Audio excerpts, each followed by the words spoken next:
अपने सहज जीवन के अंदर ये पढ़ा जाता है कि हार्ड एसिड हार्ड बेस के साथ, जबकि सॉफ्ट एसिड सॉफ्ट बेस के साथ स्थायी कॉम्प्लेक्स का निर्माण करता है, स्थायी यौगिक का निर्माण करता है। इसमें अपने बात करें कि ईथर है वो ROR है, लोन पेयर डोनेट करने वाला ऑक्सीजन परमाणु है, और जो लोन पेयर डोनेट करते हैं उनको बेस कहा जाता है। और बेस में भी लोन पेयर डोनेट करने वाला यदि अधिक विद्युत ऋणी हो, यानी कि फ्लोरीन ऑक्सीजन नाइट्रोजन, यानी कि फोन जब लोन पेयर डोनेट करने वाला हो, फ्लोरीन ऑक्सीजन नाइट्रोजन में से कोई लोन पेयर डोनेट करने वाला होता है तो हार्ड बेस होता है। तो ये ROR है, ये कैसा बेस है? हार्ड बेस है। जबकि RSR, यदि ये इथर थायो इथर होती तो लोन पे डोनेट करने वाला सल्फर होता, तब ये कैसा हो जाता? सॉफ्ट बेस हो जाता। तो ये RSR क्या है? सॉफ्ट बेस है, तो इसके मैंने S भी लिखा है, सॉफ्ट बेस। और BF3 होता है वो हार्ड एसिड होता है, जबकि BS3 होता है वो सॉफ्ट एसिड होता है। और R2O के बारे में अभी बताया कि ये कैसा है? हार्ड बेस है।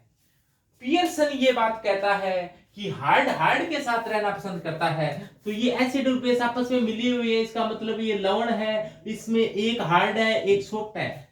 तो हार्ड सॉफ्ट का जो कॉम्बिनेशन है वो ज्यादा स्टेबल नहीं होता है, इसीलिए क्या करेगा, कोई भी हार्ड बेस इसको मिलेगा तो हार्ड एसिड हार्ड बेस के साथ कंपाउंड बना लेगा। तो यही हुआ है कि यहाँ पर जो हार्ड बेस था उसने हार्ड एसिड के साथ जुड़ चुका है ये, और ये कंपाउंड कैसा होगा? स्थायी होगा, यानी कि स्टेबल होगा। जबकि जो सॉफ्ट बेस है उसको बाहर जाना पड़ा है।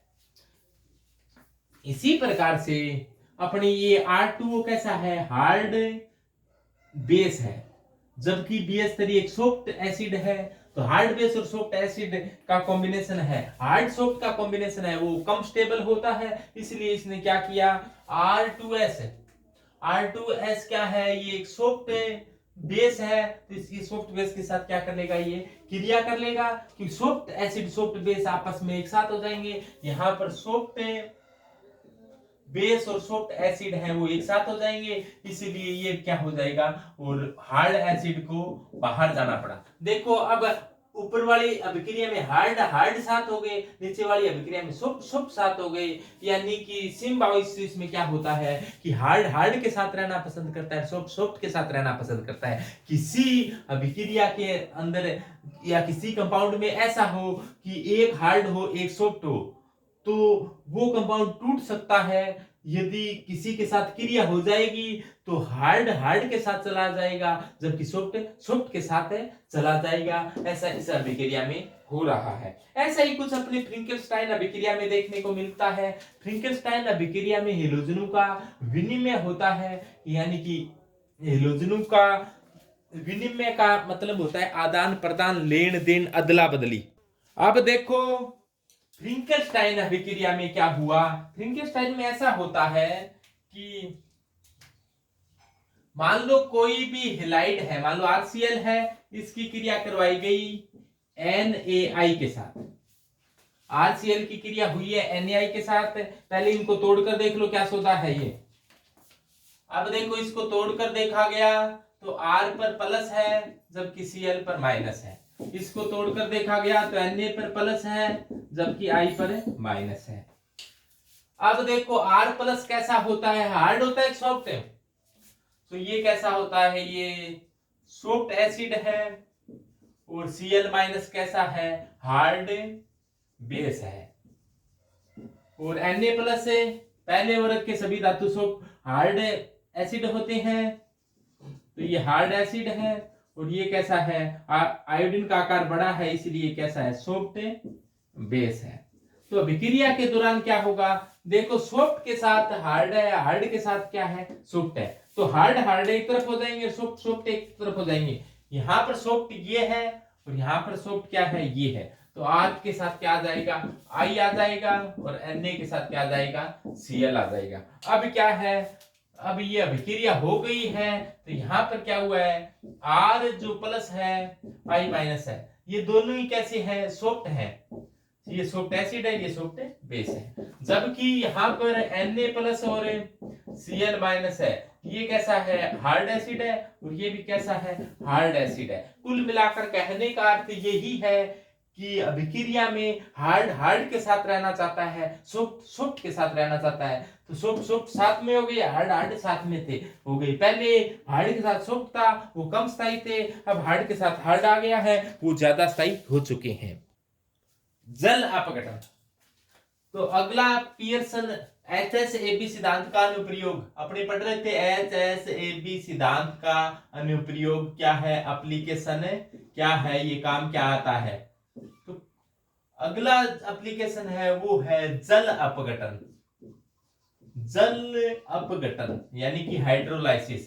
किसका जल अपघटन होगा, किसका जल अपघटन नहीं होगा, ये भी HSAB सिद्धांत के आधार पर आसानी से बताया जा सकता है। जैसे आपसे कह दिया जाए कि LiI है, इसका जल अपघटन होगा कि नहीं होगा, अपने जल अपघटन करवा कर देखो। जल LiI की क्रिया, LiI की क्रिया जल अपघटन में HOH के साथ क्रिया हुई, यानी कि जल के साथ क्रिया हुई। यदि जल अपघटन हो जाए तो Li के साथ क्या जुड़ जाएगा, OH प्लस H के साथ क्या आएगा, I। पहले HSAB सिद्धांत के अनुसार से इसके क्या कंडीशन है, यहां पर Li तो प्लस है और I माइनस है। Li का आकार छोटा है, I का आकार क्या है, बड़ा है, यानी कि ये तो हार्ड एसिड है और ये क्या है, ये सॉफ्ट बेस है। तो हार्ड सॉफ्ट का कॉम्बिनेशन है, हार्ड सॉफ्ट का कॉम्बिनेशन होता है वो क्या होता है, कम स्थायी होता है, यानी कि ये कैसा है, लेस स्टेबल है, कम स्थायी है, कम स्थायी है। अब देखो जल अपघटन होने के बाद में बन रहा है, उनको देखिए अपने। तो ये Li प्लस आ गया और OH माइनस आ गया, और इधर देखा तो अपने जल अपघटन के बाद में बना LiOH। इसको देखा अपने, पहले जल अपघटन से पहले हार्ड एसिड के साथ सॉफ्ट बेस था, और जल अपघटन के बाद में लिथियम का आकार छोटा होता है, ये कैसा है, हार्ड एसिड है, और OH माइनस का भी आकार छोटा होता है, ये कैसा है, हार्ड बेस है। पहले क्या बात थी कि हार्ड के साथ सॉफ्ट था, अब क्या बात है, हार्ड के साथ हार्ड है, तो इसका जल अपघटन है वो संपन्न हो जाएगा, यानी कि LiI का जल अपघटन होता है। क्यों होता है, पता चल गया कि जल अपघटन के पश्चात, पहले जल अपघटन से पहले हार्ड सॉफ्ट साथ में थे, जल अपघटन के बाद में हार्ड हार्ड साथ में आ गए, तो हार्ड हार्ड और सॉफ्ट सॉफ्ट से बने कंपाउंड ज्यादा स्टेबल होते हैं।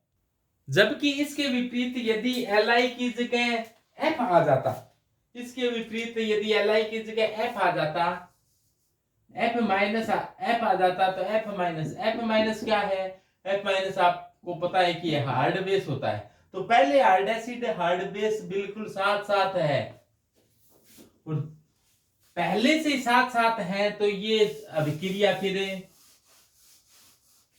अभिक्रिया ये है वो फिर संपन्न नहीं होगी, क्योंकि हार्ड हार्ड का कॉम्बिनेशन होता है वो मोर स्टेबल होता है। तो ये कैसा है, मोर स्टेबल, पहले से ही है, पहले से ही हार्ड के साथ हार्ड है, तो ये कैसा है, ज्यादा स्थायी है, मोर स्टेबल है। तो ज्यादा स्थायी होने के कारण ये अभिक्रिया संपन्न नहीं हो सकती, ये जल अपघटन नहीं होता, यानी कि LiI का जल अपघटन होता है, जबकि LiF का जल अपघटन नहीं होता। तो जल अपघटन में भी ऐसा होता है कि हार्ड हार्ड के साथ सॉफ्ट सॉफ्ट के साथ आना चाहता है। अभिक्रिया की दिशा का निर्धारण में देखो, अभिक्रिया हमेशा उस ओर जाती है जिधर हार्ड के साथ हार्ड हो, सॉफ्ट के साथ सॉफ्ट हो। कोई एग्जांपल के तौर पर अपने देखें कि CH3HgOH है, ये मान लो कोई कंपाउंड है, क्योंकि मरकरी है, मरकरी की दो से हो सकता है, एक CH3 जुड़ा हुआ है, एक OH जुड़ा हुआ है, इसके साथ अभिक्रिया करने के लिए आया मान लो H+। अब इसमें देखो कौन हार्ड है कौन सॉफ्ट है, तो इसको तोड़कर देखा तो इसमें देखो ये है कि CH3Hg पर चार्ज प्लस है और OH पर चार्ज क्या है, माइनस है। तो ये तो क्या है, हार्ड बेस है, OH माइनस कैसा होता है, हार्ड बेस होता है, जबकि आप अच्छे तरीके जानते हो कि पारो या पारे के यौगिक होते हैं वो कैसे होते हैं, सॉफ्ट होते हैं। सॉफ्ट एसिड है ये। सॉफ्ट एसिड यहाँ पर हार्ड बेस के साथ जुड़ा हुआ है, यानी कि सॉफ्ट हार्ड का कॉम्बिनेशन है। एक सॉफ्ट है, एक हार्ड है। ये सॉफ्ट एसिड है और हार्ड बेस है। सॉफ्ट हार्ड का कॉम्बिनेशन है, यानी कम स्थायी है। अभिक्रिया के दौरान सॉफ्ट के साथ रहना पसंद करता है, जबकि हार्ड के साथ रहना पसंद करता है। और ये H+ होता है, वो आप जानते हो कि हार्ड एसिड है। तो हार्ड एसिड है तो वो क्या करेगा, हार्ड बेस के साथ हो लेगा। हार्ड एसिड है ये, तो हार्ड साथ में रहना चाहेंगे, तो हार्ड एसिड है वो हार्ड बेस के साथ हो लेगा। तो क्या बनेगा भाई, CH3Hg। CH3Hg पर प्लस आ गया। CH3Hg कैसा है, ये सॉफ्ट एसिड है, ये अलग हो गया। जबकि हार्ड एसिड था और OH माइनस है वो साथ में आ गया, यानी कि क्या बन गया, जल बन गया। तो जल के अंदर H+ है और OH माइनस है। तो H+ कैसा है, हार्ड एसिड है, और OH माइनस हार्ड बेस है। तो हार्ड एसिड हार्ड बेस के साथ रहना पसंद करता है, इसीलिए अभिक्रिया क्या होगी, अगर दिशा में होगी, यानी कि अभिक्रिया इस दिशा की ओर संपन्न होगी। ये अभिक्रिया है वो फॉरवर्ड रिएक्शन की, फॉरवर्ड दिशा की ओर जाएगी अगर दिशा में संपन्न होगी, और ये हार्ड के साथ हार्ड रहना पसंद करेगा जरूरी ही।